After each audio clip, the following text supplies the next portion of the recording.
Hello, everyone. It is another Friday.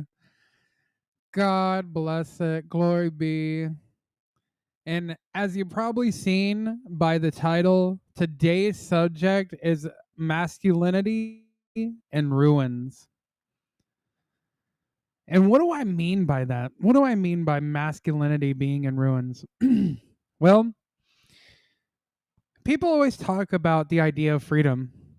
But when they talk about freedom, they rarely talk about how there is a responsibility behind these freedoms, behind these liberties. And the thing is that responsibility has always been upheld by men.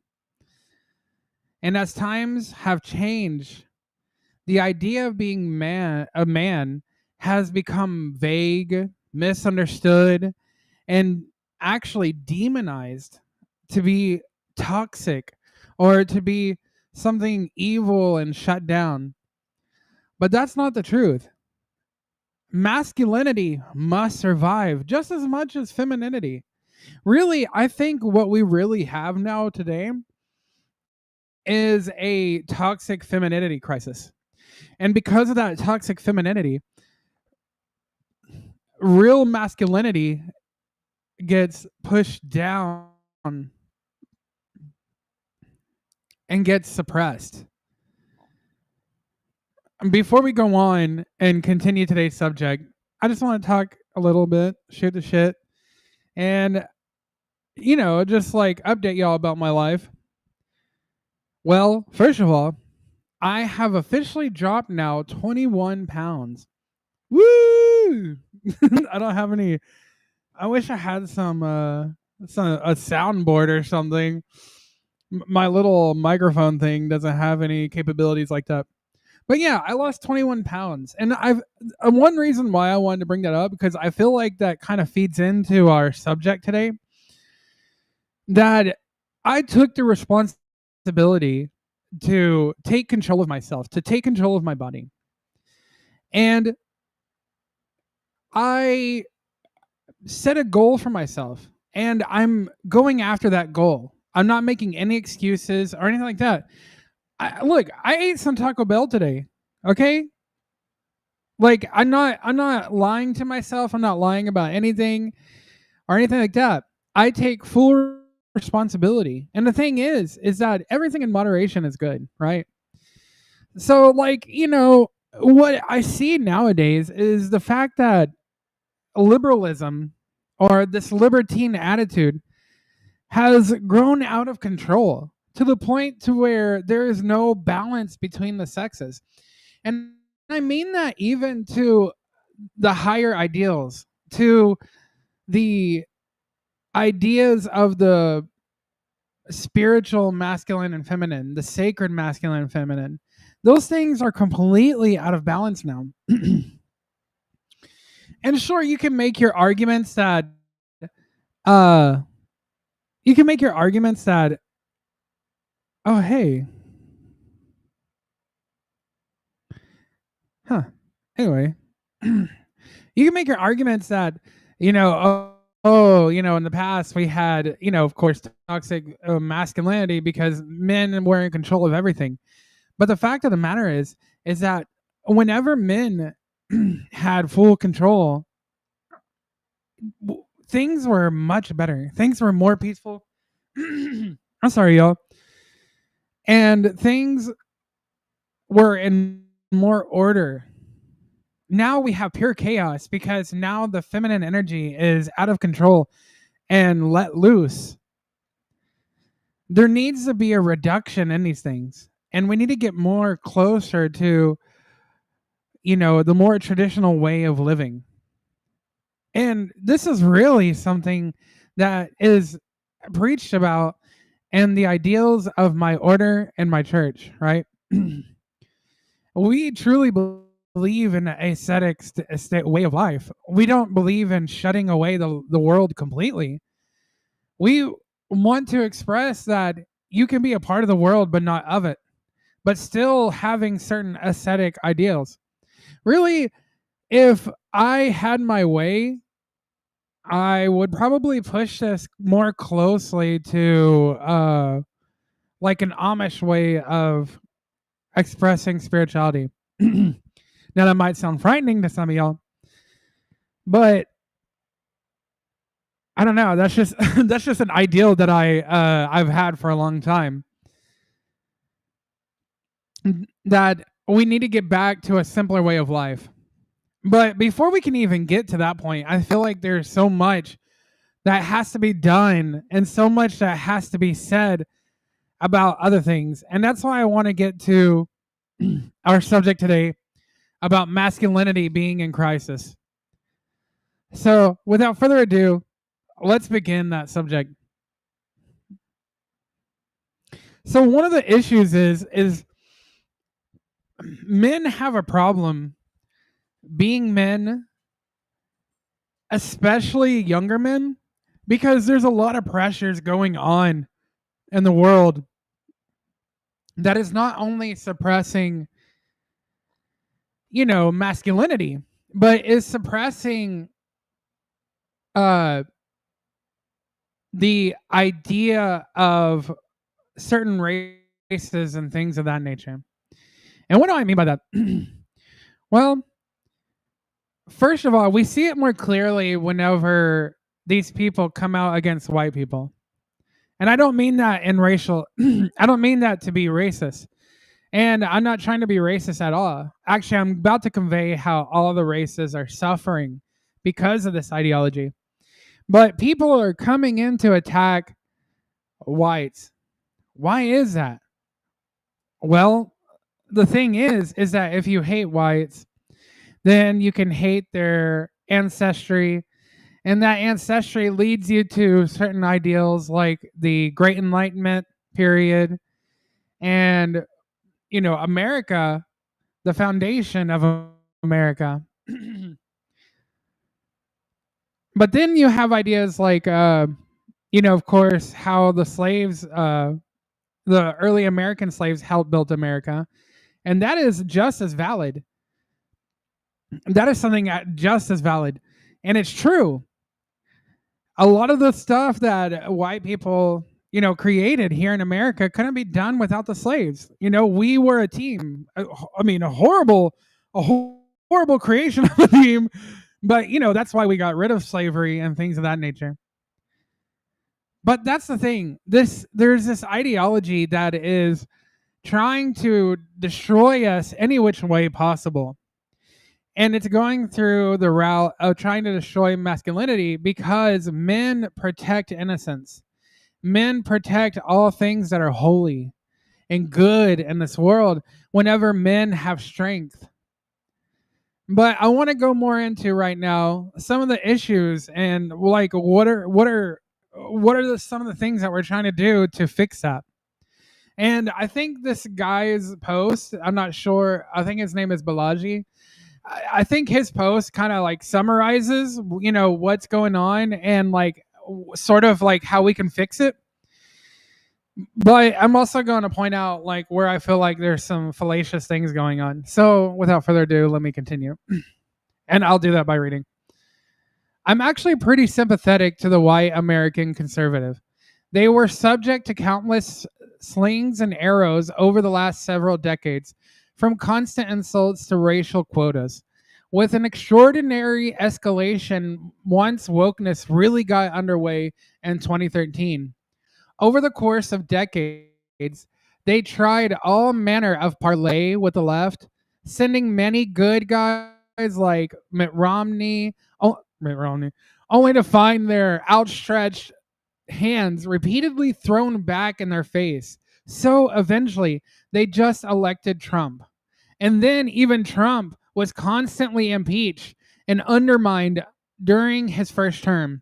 After that, the political prosecutions and the assassination attempts and the Biden inflation and the open borders, any residual feelings of charity is gone.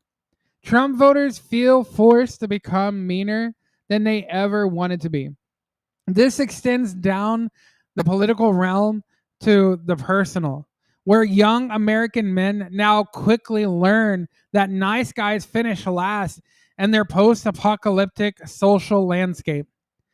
With inflation hitting them economically, gentrification hitting them socially, open borders hitting them demographically, and China hitting them economically, the MAGA man is understandably radicalized politically. So even if I disagree with specific policy moves, even if I think much what's happening is actually accelerating the decline rather than reversing it, I do understand why they're doing it. The American right believes that the hour is late and that a Hail Mary effort in this form of mass deportation and reindustrialization can restore the country of 1945 or maybe even 1991 or something like that. Personally, I don't believe the Hail Mary can succeed, but neither do I wish to stand in the way. This is their big thing, and they are going to give it to they're going to give it the college try. And then we will see what happens on the other side. I agree with this on the most part. I think that what we really need to do is start reindustrializing, start bringing back manufacturing, and focus on America first ideas. Literally what Trump campaigned on. But and I'm going to talk about this to more detail, but I feel like Trump is failing this. Trump is failing this so much, and I say that begrudgingly, y'all. I say that begrudgingly because, like I said in other live streams, I have voted for this man 3 times. And it's not specifically because I feel like Trump is going to heal all wounds of the nation. But I feel that Trump fits more closely to what I believe will fix things. But the issue is that the things that I thought Trump would enact, the things that I thought Trump was going to focus in on, he is not focusing in on. And again, I'm going to talk more about that later. But the case in point is that the fallacy about this is that we're so fixated on worrying about who will be the next president and things of that nature, which that is important. Don't get me wrong. Picking our president is very important because, like this post pointed out, we had massive inflation under Biden. And, even my family, we had to dig into our savings a lot of times. We had to sell certain assets, and it nearly broke our minds to do so because, as a man growing up, especially in a poor family, I didn't have a good example. I didn't have anyone to teach me what it meant to save money, what it meant to spend too much money, and just to carry yourself frugally, to develop these savings. And I definitely had no one to teach me about buying assets of any kind. And so a lot of this is hard work, a hard work that I had to put into. I had to have a lot of realizations.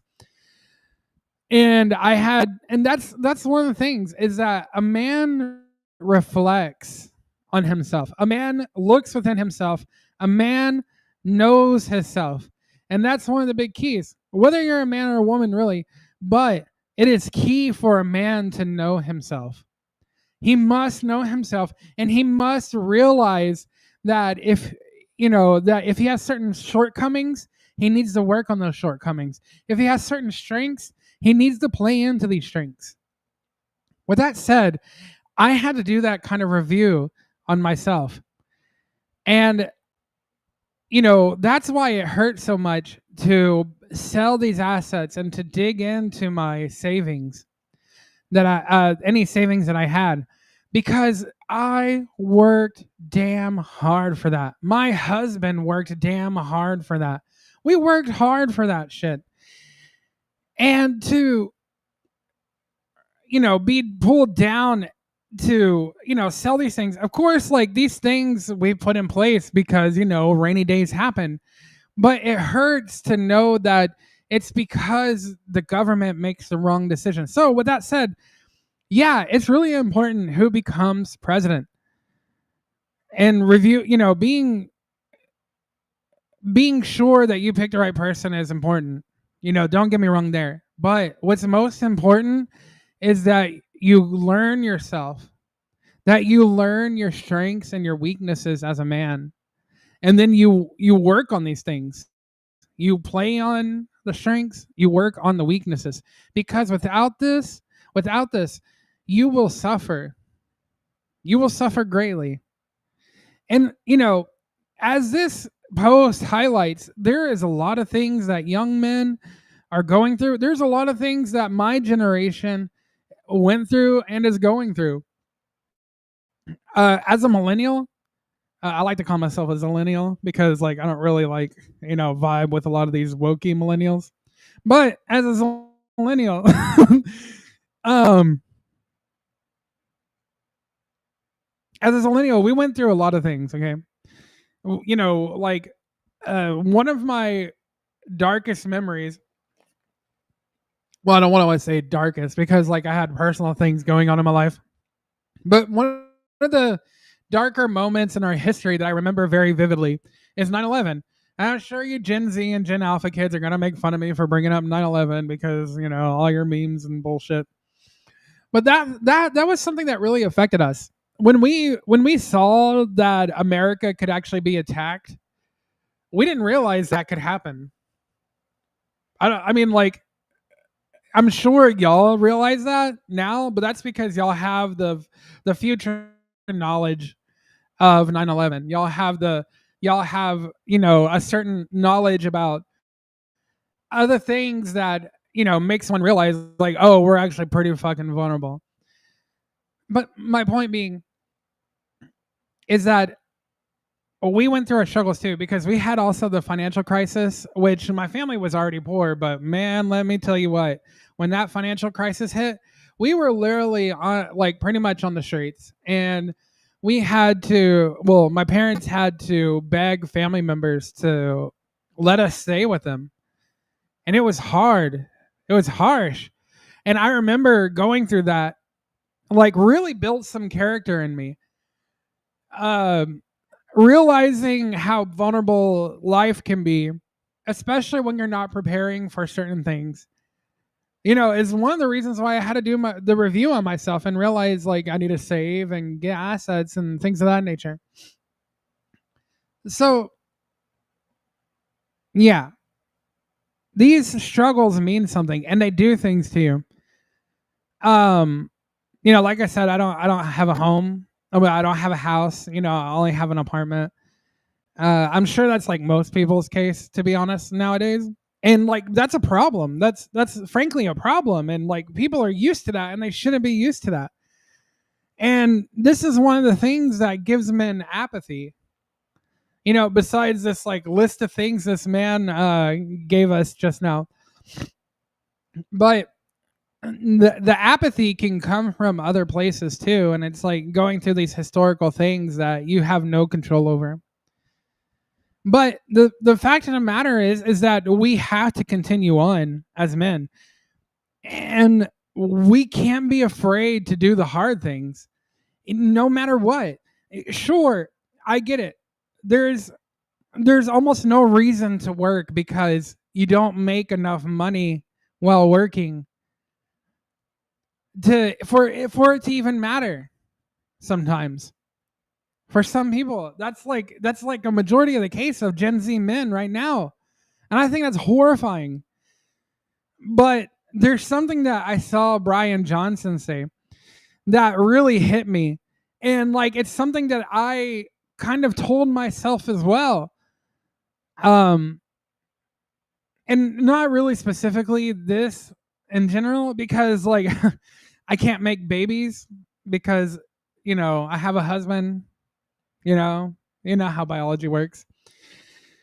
But I always push for natalism. I really do. I want people to make as many babies as possible. In fact, I really wish I could have children, to be honest with you. If I could gain a sexual attraction for women, I would probably have kids by now. But the fact of the matter is I just don't have that in me. I don't know why. I don't know where it comes from. But it is just who I am, and I'm not ashamed of it. I don't think anybody should be ashamed of that type of thing. Even if you're questioning your gender, I don't think you should be ashamed to talk about it. But I think you do have to be realistic about it. But that's for another conversation. Actually, watch my other video, my other live stream, where I was more nervous and I I was like talking like really choppy. Oh, that was horrible. But anyway, there was something Brian Johnson said, and it really hit me. And I was like, this is something all Gen Z men need to hear. Because it doesn't matter how poor you are. My parents were poor as hell. We went through our struggles, and it made me into a strong man because of these struggles we went through. Hell, I was even abused by my parents and things of that nature. And, going through all that is like, actually, first of all, it gave me a little bit of PTSD. I'm not going to lie. But that was from the abuse of my parents. But, like, if I didn't have the abusive nature in my family, and I just went through these struggles where money was just a problem, and we were we were hopping from house from my grandparents' house to my parents' friends' houses, to motels, to different apartments. I'm telling you, the struggle was real, man. And like living in a motel is the worst, especially when you're living in a motel with 5 different people. Oh my god, I can't. Yeah, it's just there's no privacy. There's like, and then like the food quality is horrible. It's horrible. And like I wonder like why did I like end up being so incredibly obese? Well, like all the fast food that I had to eat because living in a motel and things like that. But like again, these are struggles we go through to become stronger. And so, don't worry about like you really shouldn't, especially with like all of this money like thrown through the government to be, given to people. You shouldn't worry about having kids at this time because people with kids are assisted so much. But without further ado, let's listen to what Brian Johnson had to say, because I'm telling you, it really hit me. I was like, man, that's so true. Let me make sure I have it right. La da da da da. Should we still have kids? Here we go. Okay, yeah, I need that. Yeah, 2846. Okay, let me do it right here. But yeah, so just listen. They're willing to invest in their own life and others. So yeah, I feel a lot of conflict internally. Another conflict I'm having, Brian, is you've got a son. Yeah. I'm sure he's facing one of the coolest kids I've met. Such an intelligent guy, and he's in that position. Is like, what's the purpose of education? Yeah, he's trying to figure out what to do next. 2 questions. First, does that change anything? Sam Altman just had a kid as well, and he's talked how that has neurologically changed the way he looks at life.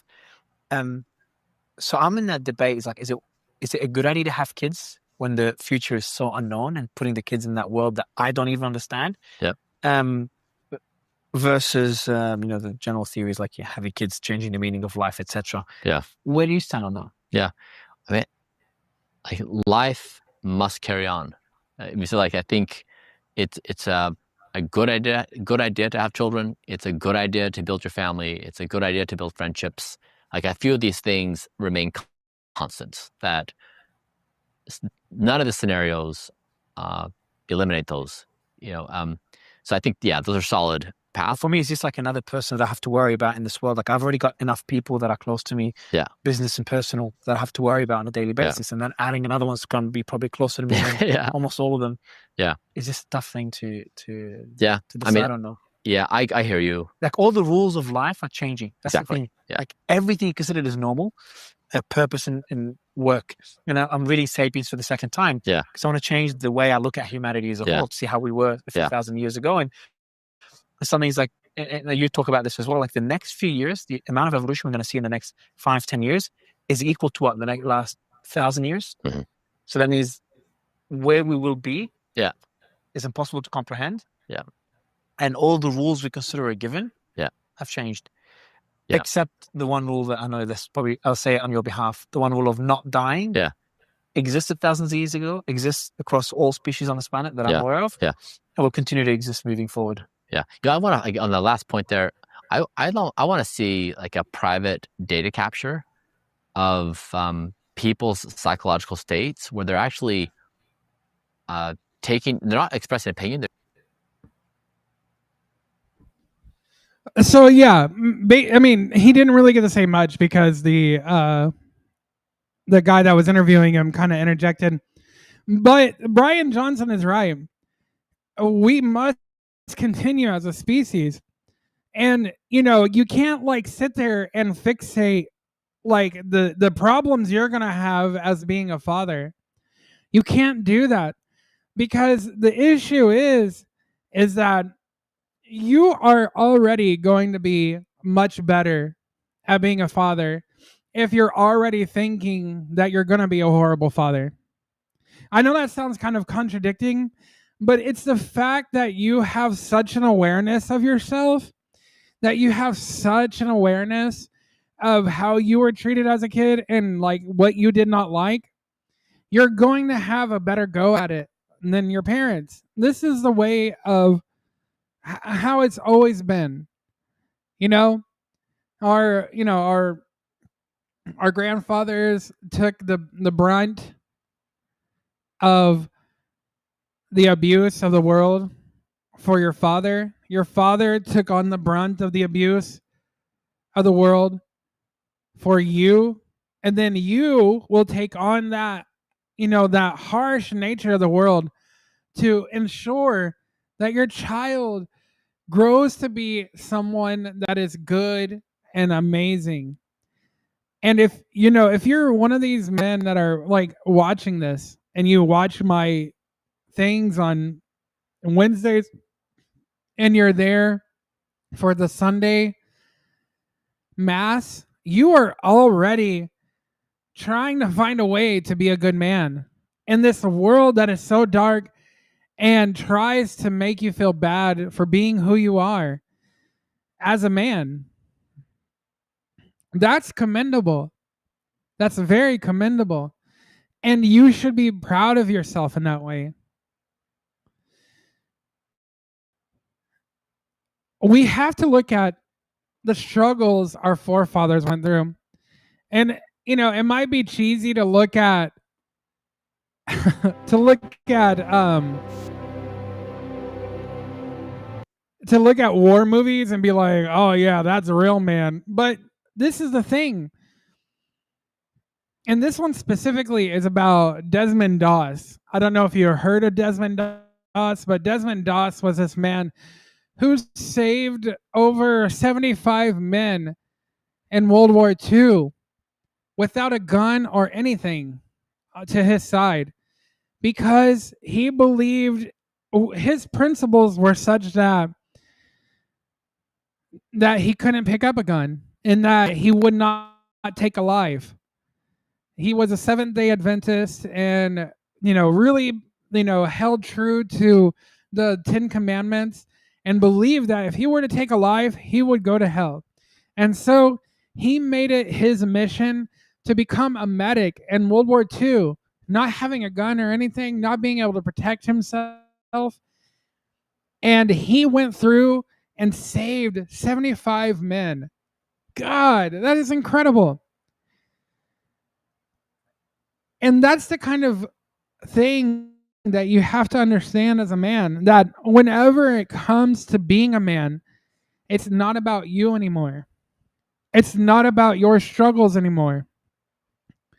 You have to put away the narcissism. You have to put away the selfishness to truly be a good man. You can't just, not hurt people. You can't just, make the small, easy choices and consider yourself a man. But you have to take up these crosses. And these crosses are sometimes other people's crosses. And that's just the way it is for men. And it might seem unfair. It might seem hard, but God, yes, it's hard and it's meant to be. And that's a beautiful thing.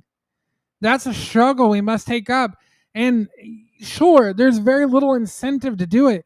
But you have to realize that it is because of selfish men that we're in this situation. It is because of selfish men that we are left in the dust to pick up the pieces for a future generation. So you must be that man to pick that up and do the hard thing. Watch this clip.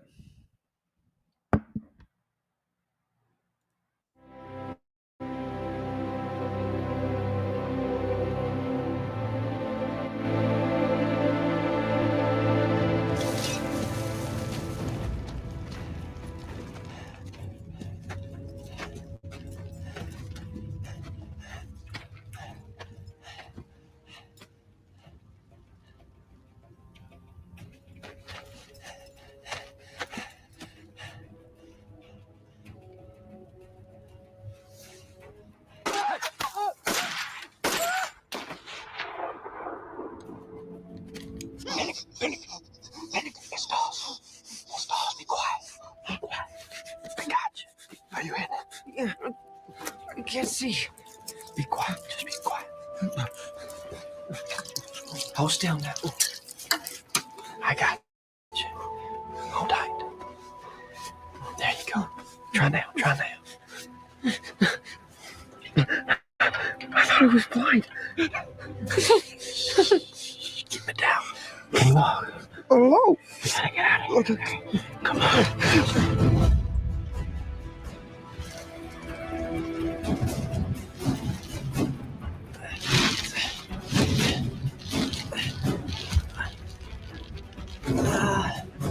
Good. Yeah, we got you. We got you.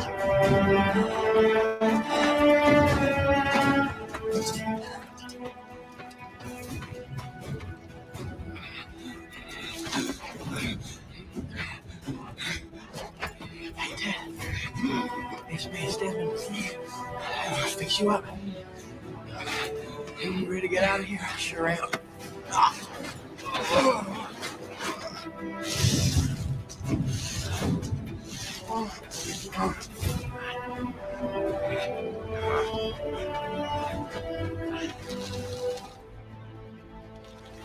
Please, Lord.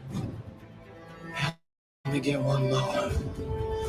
Help me get one more.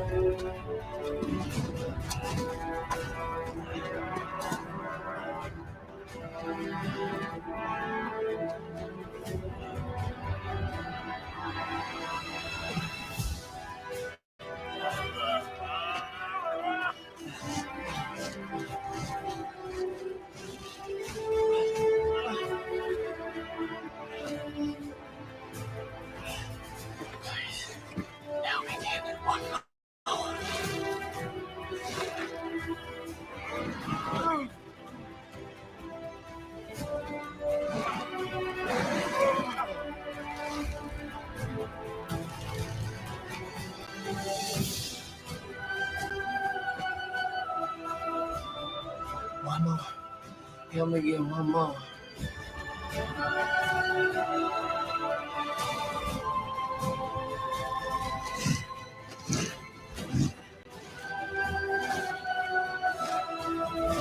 One more. Help me get one more. One more.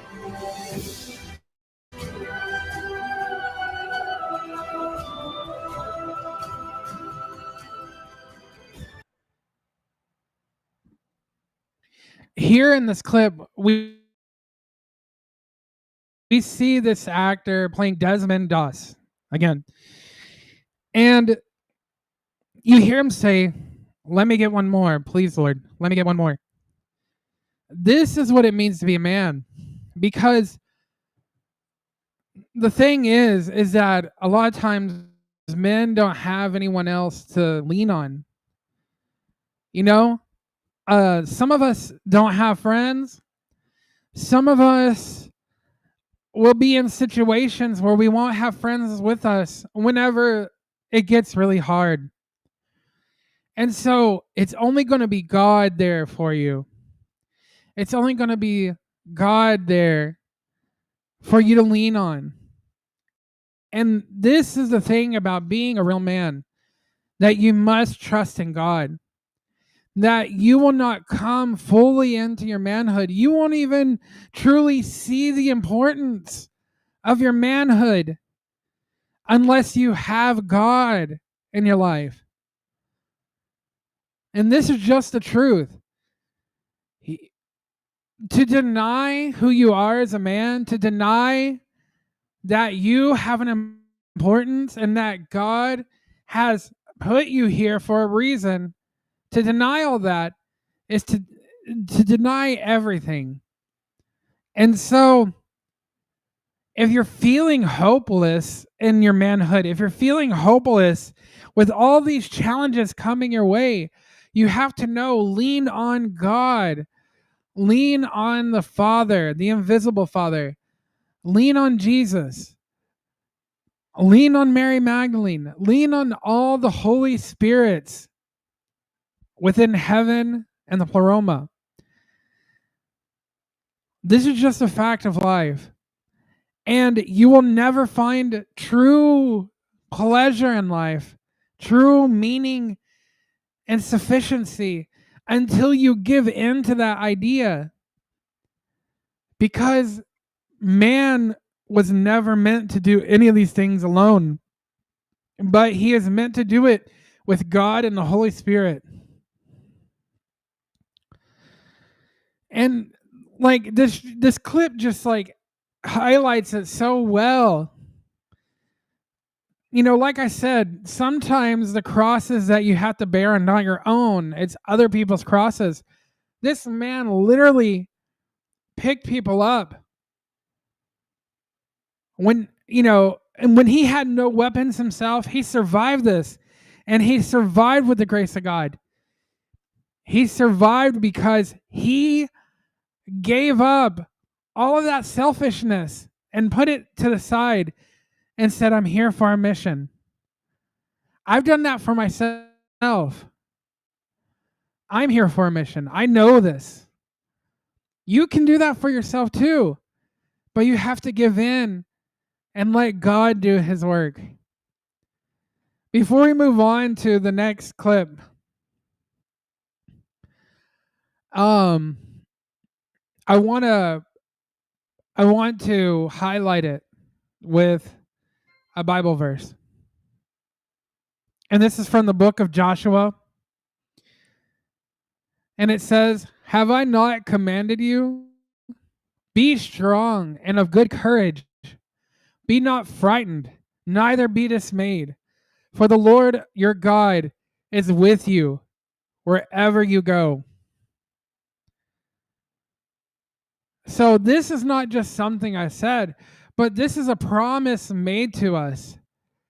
This is a promise that God will always be there when we need him. I faced this type of thing in my life where I felt like I had nothing else left. I wanted to hurt myself. I wanted to, say game over to myself, if you know what I mean. But it's always whenever I looked to God and I leaned on God and I said, "God, get me out. God, do whatever it is that you have to do to pull me out of this misery. God will do it. You just have to let him." And that's the thing, though. You have to be willing to be strong. You have to be willing to do the right things.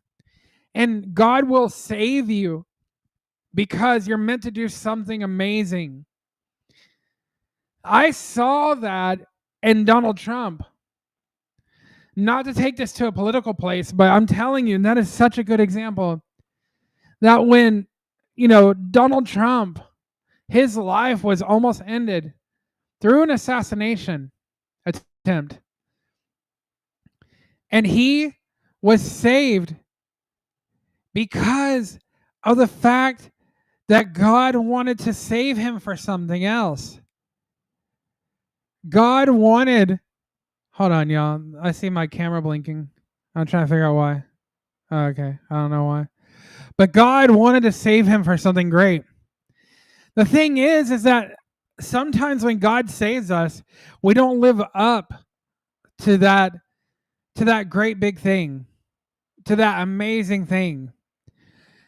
And if we are weak-willed, we will let the devil, the archons, all the dark spirits control us. And here's an example of what I'm talking about. God saved Trump so that he would take on the darkness in our country, in the United States. God saved Trump to fix the things that he said he was going to fix. And so when we promise God, God will come through. And sometimes people don't come through for God. And I'm really afraid right now for our country and this administration because they're not coming through for God. Listen to this. Yeah, sure. If Hey, could I just interrupt for Sure. 1 second? Are you still talking about Jeffrey? Hold on. First, I have to preface, because I thought there's a journalist that asked Pam Bondi, about the Jeffrey Epstein case and the files and whatnot, and then asked her about Jeffrey Epstein being a possible agent, an intelligence agent. And so she's about to answer, but then Trump, being who he is, interjects. And I'm going to have something to say about this. But first, let's watch the clip.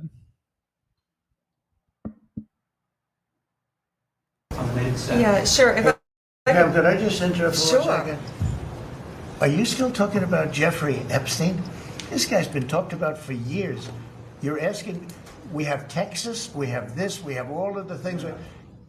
And are people still talking about this guy, this creep? That is unbelievable. Do you want to waste the time, and do you feel like answering? I don't mind answering. I mean, I can't believe you're asking a question on Epstein at a time like this where we're having some of the greatest success and also tragedy with what happened in Texas. It just seems like a desecration, but you go ahead. Sure. First, to back up. That's all I really wanted to see, because I wanted y'all to see Trump's reply. Now, that a man that doesn't want to protect children as a weak-willed man. I'm sorry. A man that doesn't want to uncover these things is weak-willed and has let darkness control them. And there's, many theories about what's going on and whatnot. I'm not here to do that. Trust me, I have a lot to say on that.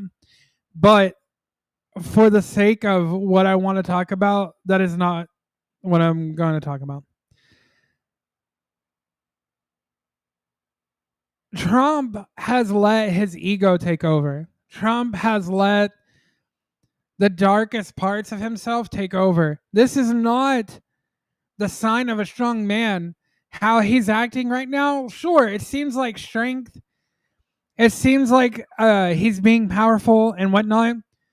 But the fact of the matter is that Trump is using his ego, is using his pride to seem strong and to seem like he's okay and he's carrying on. But the fact of the matter is that the whole administration is falling apart, and this Jeffrey Epstein thing is not going away. And you know why? Because the Holy Spirit is moving a bunch of people, a bunch of truly strong men who really want to end this darkness in our nation, to focus on this matter. A man who doesn't protect children is not a man at all. A man who doesn't do the thing to protect the future of their nation, the future of their community, is not a man. And you have to be this way. You have to. You have to sacrifice. When the founding fathers founded this nation, they sacrificed blood and treasure. What does that mean? Blood is a representation of the generations of their family that possibly wouldn't have been born if they didn't win and the English, controlled the U.S. and, took out their families. They were sacrificing also their treasure. What does that mean? Well, these men were aristocrats, a lot of them. They had money. They were sacrificing all of that to say, I know what is right. I know what needs to be done. And as a man, I'm not going to stand for these tyrants, these evil degenerates, to take over this land that I have now grown up in, and say that they're going to control us and hurt our children and try to take away our futures. That's not right. And a man will stand up to that. But Trump is failing at that. This is a sign of a weak man. You can have all the money in the world. You can be one of the richest men in the world, but you can still be a weak, fallacious man. You don't have to have money to be a strong man. You don't have to have a house to be a strong man. You don't have to have a car, a Bentley. You don't even have to have a damn Toyota to be a strong man. A strong man looks where he's at and he says, I am going to get it done from where I am, and I'm going to build myself up. And damn it, you might die before you reach all your goals, but you will die more fulfilled than any of these damn cowards. Don't let yourself be one of these cowards. Let yourself be a strong man and live in that. By the grace of God, live in that. Carrying on to the next subject, let's look at another Bible verse.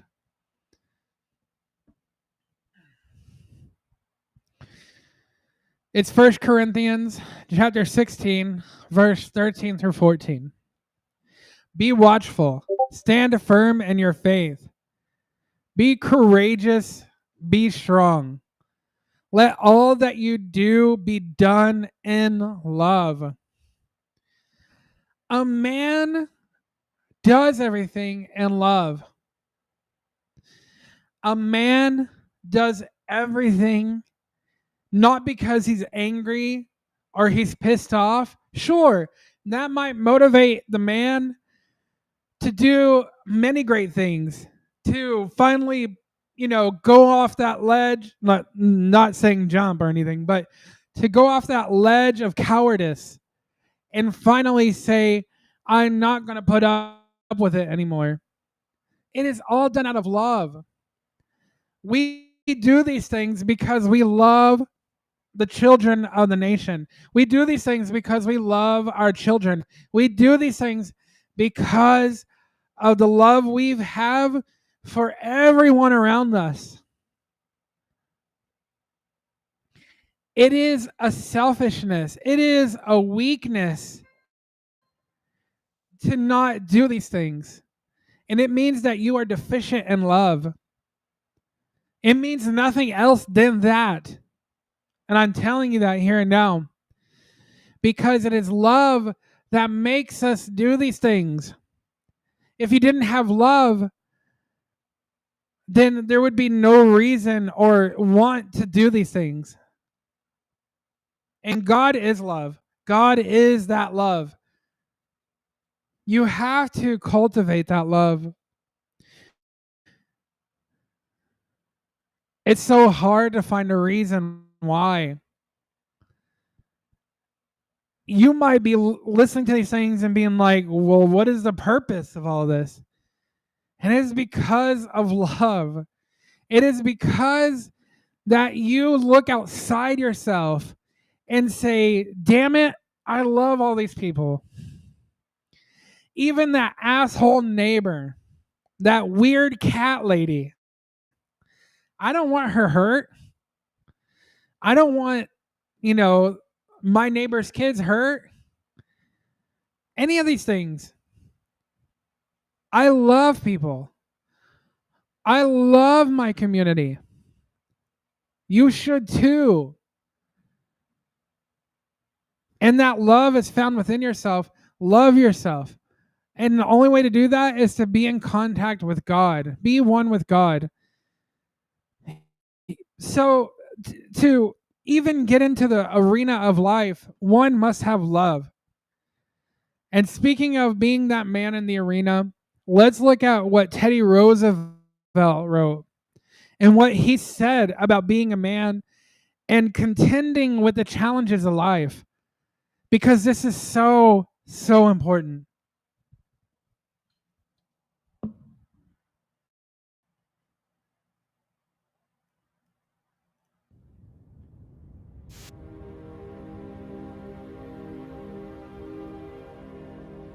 The poorest way to face life is to face it with a sneer. There are many men who feel a kind of twisted pride in cynicism. There are many who confine themselves to criticism of the way others do what they themselves dare not even attempt. There is no more unhealthy being, no man less worthy of respect than he who either really holds or feigns to hold an attitude of sneering disbelief toward all that is great and lofty, whether in achievement or in that noble effort which, even if it fails, comes to second achievement. It is not the critic who counts, not the man who points out how the strong man stumbles, or where the doer of deeds could have done them better.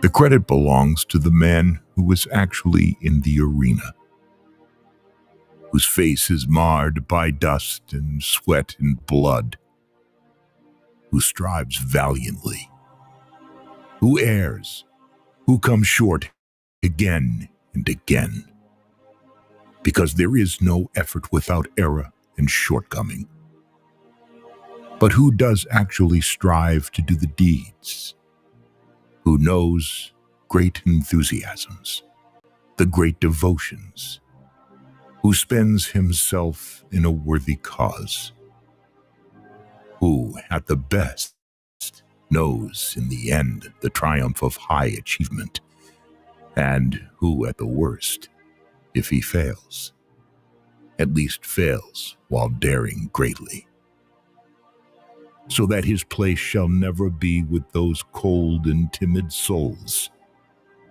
who neither know victory nor defeat.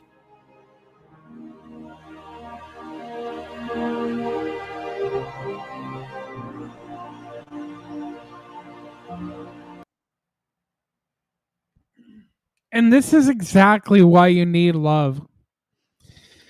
Because if you don't love yourself, if you don't love the people around you and just have love at your very core of your nature, then you will beat yourself up and you will not even try because you're afraid of failing. But the man who loves himself, the man who loves his God, the man who loves at the very core of his nature, will contend with the world, will wrestle with God for the very nature, because he loves. And if he fails, so be it. That is the way of things. But we can't be afraid to fail. Because, just as Theodore Roosevelt said,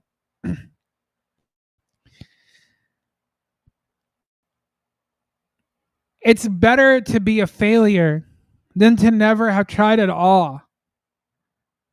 Because the man that sits on the sidelines is not known for anything. His name goes away in the book of history. And the hearts of their neighbors and the stories that you people just don't understand.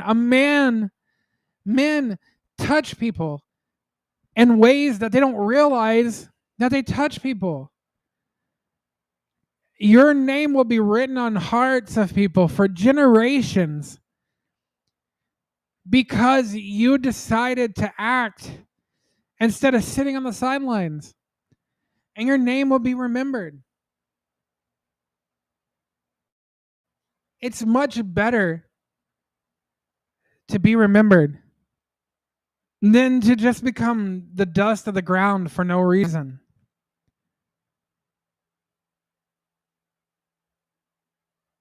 It is the men who actually do the hard things that, again, I say, find peace in themselves, because they didn't just sit back and let evil have its way.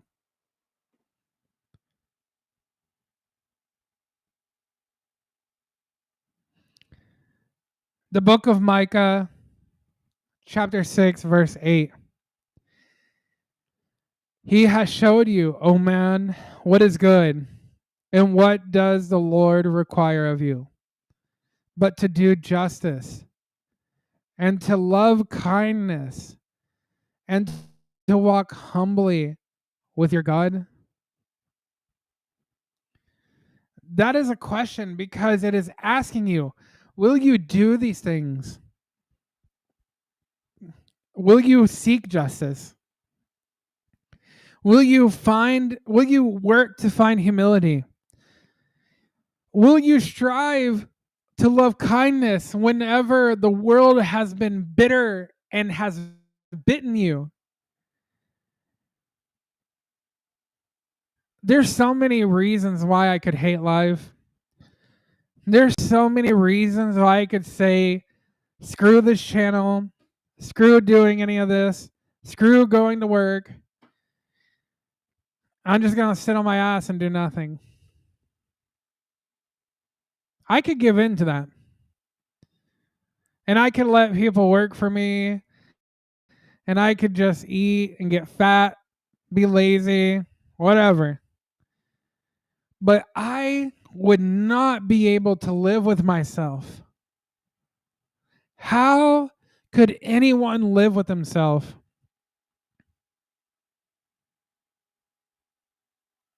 Don't be a man that just wastes away because they feel like the world has handed them a terrible hand. You have to use what you have and go from there. And sometimes that's nothing. But damn it, that means that you were put in a place to do the greatest things. Because when you have nothing holding you back,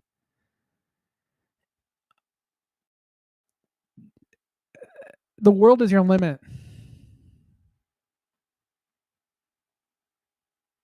The world is your limit. And again, it's sometimes all about self-sacrifice. And you will be called to do things that are hard. But that's the thing. When we finally take up that mantle of being a strong man, our mission will be given to us, even if it's not even fully realized until the moment where you finally say, this is why God has called me out to the wilderness. This is an article from May 17th, 2025. And this happened in Mexico. And I'm just going to read it as much as I can.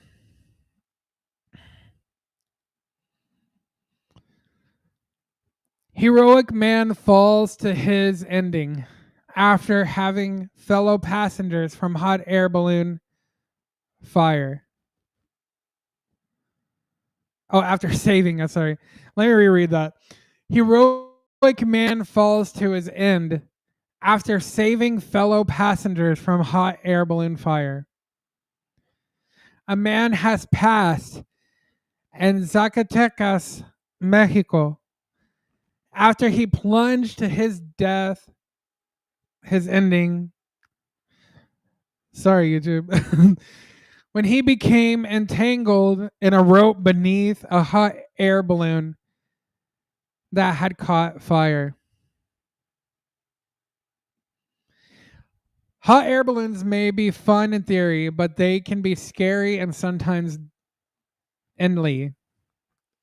A chilling video captures the horrifying moment a man tragically fell to his end after clinging to the underside of a hot air balloon and caught fire before even leaving the ground. The terrifying incident occurred in Zacatecas, Mexico on Sunday, May 11th, during the first balloon festival. Rodrigo Reyes Muguerza, hopefully I pronounced that right. Secretary General of Zacatecas confirmed the tragic event on Facebook. The man reportedly got entangled in the rope and was lifted up off the ground with the hot air balloon that was already on fire. In the footage, flames can be seen engulfing the lower half of the balloon mid-flight. Amid billowing plumes of black smoke, a figure is visible hanging from a rope beneath a fire. The video shifts to another angle, showing the victim falling downwards. Muguerza confirmed that an individual had lost his life following an unfortunate incident aboard the hot air balloon. Muguerza said, immediately authorities rushed to the scene to provide care and support to the affected people. He explained, we have requested the state prosecutor's office to conduct necessary investigations to clarify the fact and determine the responsibilities. And then it goes on talking about the authorities. The victim, identified as a 40-year-old Lucio N by local news outlet Riviera Maya News, succumbed to his injuries. It's believed he was in the balloon with two others when the fire broke out while they were still on the ground. Lucio, during the Enrique Estrada 2025 fair in General Enrique Estrada, Mexico, assisted his fellow passengers in escaping, but got himself entangled into the rope as the balloon began to rise. As a result, he was lifted into the air, clinging onto the rope, feet below the flame before his fatal fall. Lucio's body was found in a remote field, far from any populated areas, in the course of the first Hot Air Balloon Festival, which took place May 9th to May 11th. Two other individuals sustained non-life-threatening first-degree burns. According to eyewitnesses, the incident began when the balloon was about to take off on Sunday morning, as the burner emitted a jet of flames. The affected balloon broke free from its tether.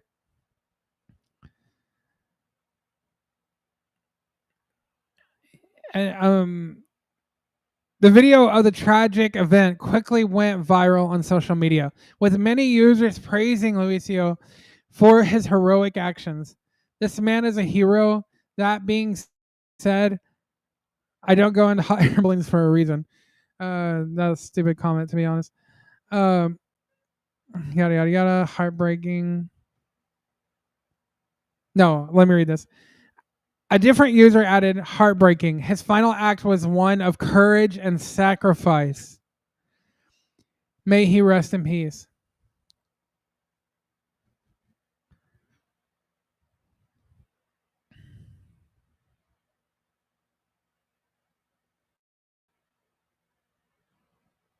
And listen to this one.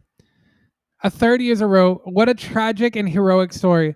Luisio's final act of selflessness, trying to save others while facing his own peril, speaks volumes about the strength of the human spirit. Rest in peace to him. His courage will not be forgotten. And that's what I'm talking about. These are the type of things that people remember. People don't remember the guy who was on his computer constantly, not doing anything, not interacting with people, not doing the hard things, not doing anything to touch people and to, enrich people's lives. This man literally sacrificed everything so that a few people could survive. And this man was 40. He had a long life ahead of him still. But these are the hard things we must do. These are the hard things we must do as men. To put other people first, to do the scary things, to do the hard things. And the world is suffering because we don't have these men. Look at the nation right now. Look at America. Look how it's suffering. We've had so many weak presidents that we're in complete chaos. California, the illegal immigration crisis, hundreds of thousands of children still missing. To this day, millions that we may never get back. And it's all because of weak men won't do the right thing when they're given the power, when they're given the opportunity. Don't be that man. Be more like Jesus.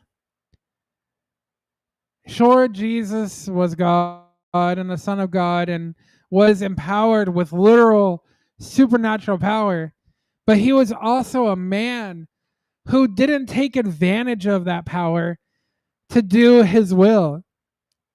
But he did very human things to show us that we have an effect on the world. Let's read this last verse. And this is when Jesus cleanses the temple. This is from John chapter 2, verse 13 through 17. The Passover of the Jews was at hand, and Jesus went up to Jerusalem. In the temple, he found those who were selling oxen and sheep and pigeons, and the money changers at their business. And making a whip of cords, he drove them all with the sheep and the oxen out of the temple. And he poured out the coins of the money changers and overturned their tables. And he told those who sold the pigeons, take these things away.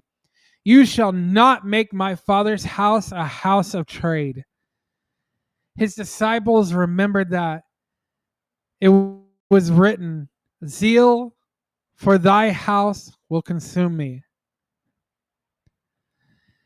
You must be zealous in the spirit to do these things. And it is good. It is, you want to do these things. It is a lie that you don't want to. You are giving into darkness and a lie if you don't have the urge to take on these things. And I implore you, you got to let God talk to you. You got to let God transform you. Because it is much better that we create this kind of chaos, because this is not chaos. Flipping over the tables, getting evil people out of the house of God, that is not wrong. Men are called to be strong. Men are called to do the hard things. Even if that means that you become something like a pariah to your community. Look at what happened to Jesus. He was crucified because he was a strong man willing to do the right things.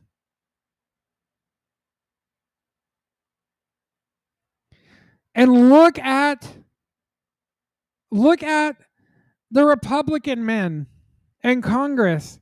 Look at our Republican man president who cannot do the right things because he is scared, because they're all scared, because they're selfish, because they're greedy. They should have gone in there and flipped tables.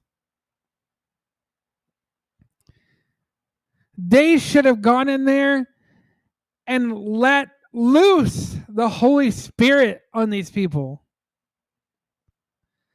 But they are failing. And this is another thing. Sure, you can fail and you shouldn't feel bad about yourself. But if you're failing because you're being a selfish degenerate, then you should be ashamed. President Trump should be ashamed. The House Republicans should be ashamed. The Senate Republicans should be ashamed.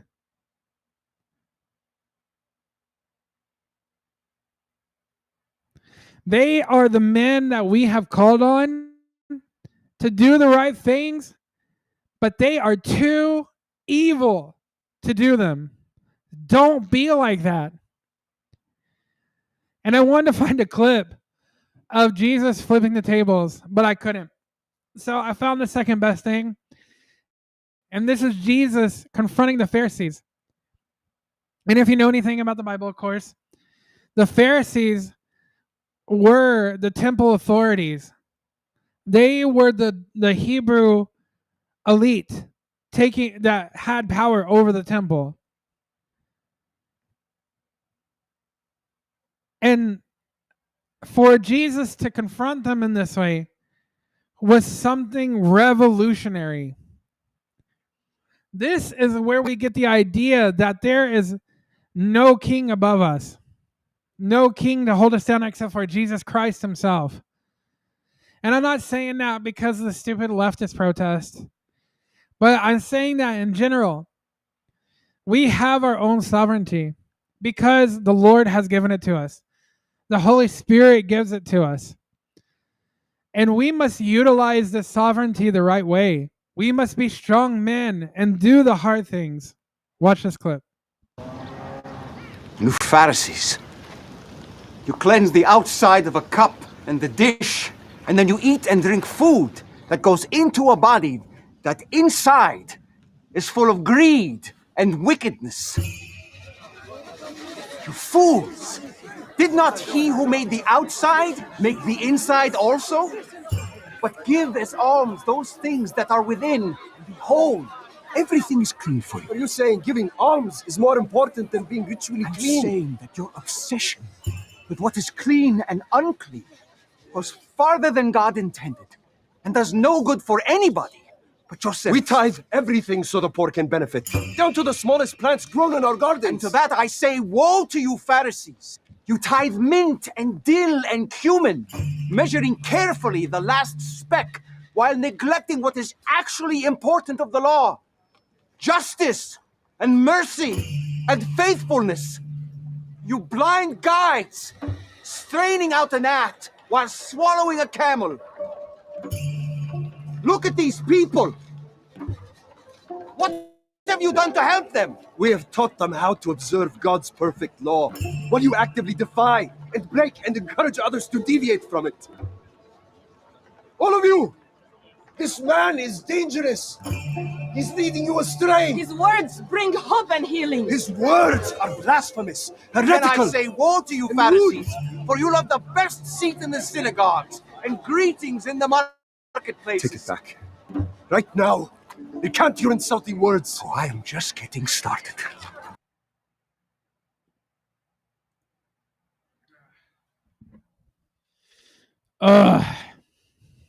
These things hit me hard.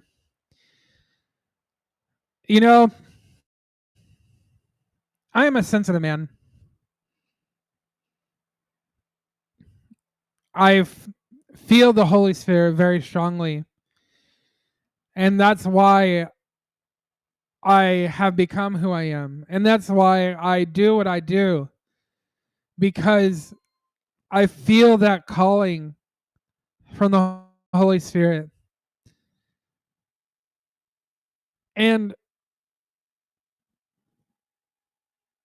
you know,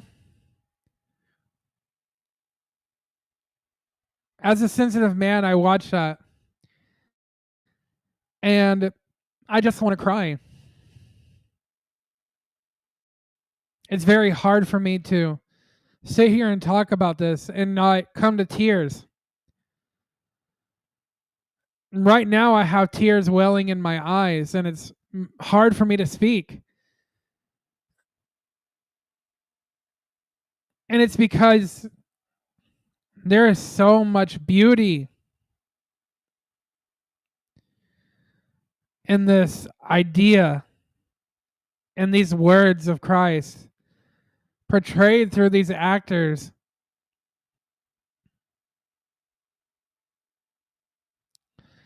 These men in government, these people who have destroyed our nation and plundered the rich treasures meant for generations on,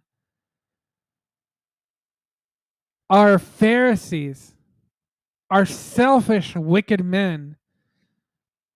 They say they do the hard things to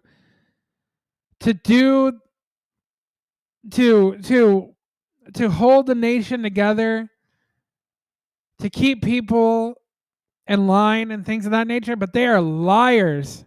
They do nothing but feed their own greed. Like Jesus said in this clip, they have the best seats in the synagogue. They have the best seats in the nation. They get the best food, the best money, all off our back. Every man and woman who works. But that is not how this system is supposed to be. That is not how this world is meant to be. Jesus came to reveal to us that we, not only as men, but people, have a mission. But men especially must have the courage to do the right things and to say, I'm not going to tolerate this. And just like Jesus, do it in a peaceful manner. Sometimes you have to break the rules a little. Sometimes you have to break the law a little. But even this ideal is what made black people even more free, is it not? It's this understanding of civil disobedience that made people more aware of the truth that is America. Men, stand up. Take your rightful place. Whatever point you're at in life, it doesn't matter. Start where you are and go from there. Don't let the world die because you didn't want to show up. You must show up. You must save the world. It is your mission to save the world. Do you not get that? Because if you sit back, no one will show up.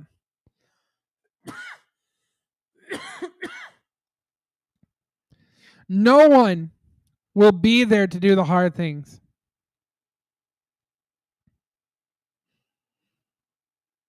If you don't stand up and do the hard things. There are so many men right now that could be trying to run for office. There are so many men that can take up that position at their local whatever, instead of letting it be taken and be sought for illegal aliens and all these different things. You have to show up. You showing up transforms your communities. You showing up transforms this nation. You showing up changes the world. You showing up, being a man, having children, doing the hard things, whatever that may be for your consequential position, that changes everything. That is a reflection of Christ in you. You must live out and be that Christ.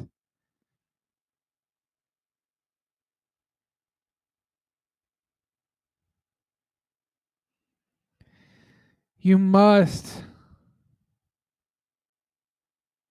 Because no one else will. With that said, I want to end with a prayer. Lord God of the holiest heights, God above the archons, God above the aeons, the one true God, the one who is among the Holy Spirit, the one who is among the Christ.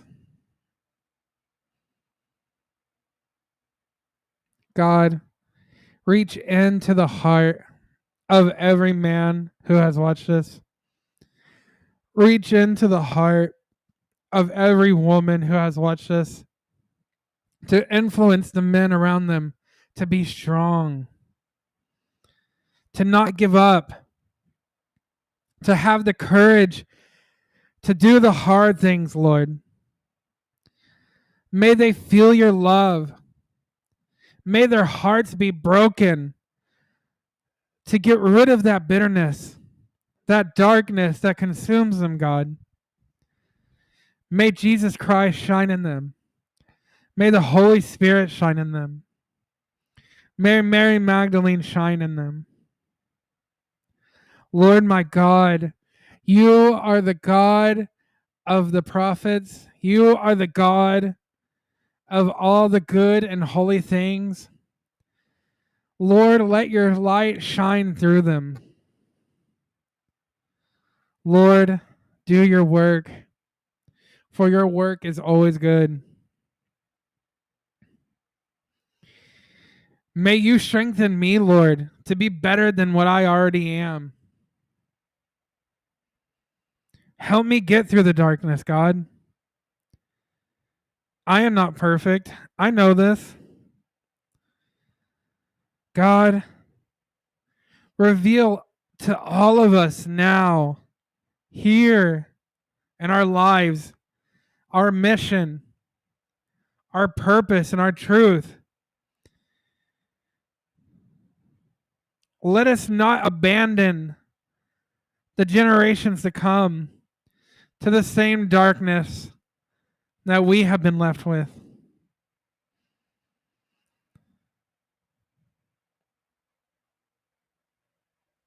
And all the holy names that you are known by, God, Amen. Amen. I love you all. God, I hope you have abundant peace in your life. I hope the sacred love that I spoke about comes to you and truly transforms you.